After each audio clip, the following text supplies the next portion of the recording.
State bank of ইন্ডিয়ার মালদা ব্রাঞ্চে আমার কাউন্টার থেকে 53,000 টাকা চুরি করে এই চোরটা সিসিটিভিতে ধরা পড়ে। এই চোরকে পুলিশে দেওয়ার বদলে পুরো স্টেট ব্যাংক সর্বশক্তি নিয়ে আমার ওপর ঝাঁপিয়ে পড়ে ভয়ঙ্কর অত্যাচার চালায়।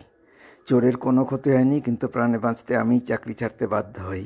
এফআইআর করতে গেছিলাম পরের দিন, ইংলিশ বাজার থানায় এফআইআর নিল না অদ্ভুত কারণে, যে আপনি কাউন্টার পার্ট দিয়ে দিয়েছেন, তাহলে এটা আমরা অ্যাকসেপ্ট করবো না এফআইআর।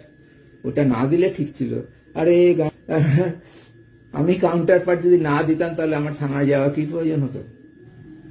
তাহলে তো ওরই মাথা ব্যথা হতো যে আমার কাছ থেকে কাউন্টার পার্ট নেবে কি করে।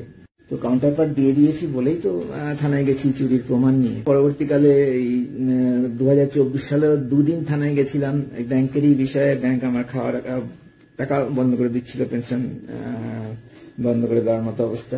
গেছিলাম, এফআইআর নেয়নি। আরে থানা এফআইআর নেয় না, আজকে কি মুখ চিনে নেয় না পয়সা নিয়ে নেয় আমি জানি না, আমার কোনো অভিজ্ঞতা নাই, যে আমার ওগুলো জানা নেই কিভাবে এফআইআর খাওয়াতে হয় নেওয়াতে হয়।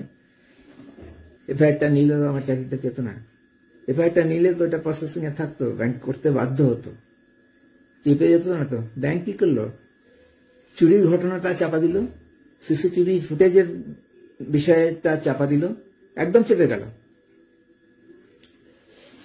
আমার নামে মিথ্যা প্রচার করলো যে ক্যাশিয়ারের সাজানো ঘটনা ওটা।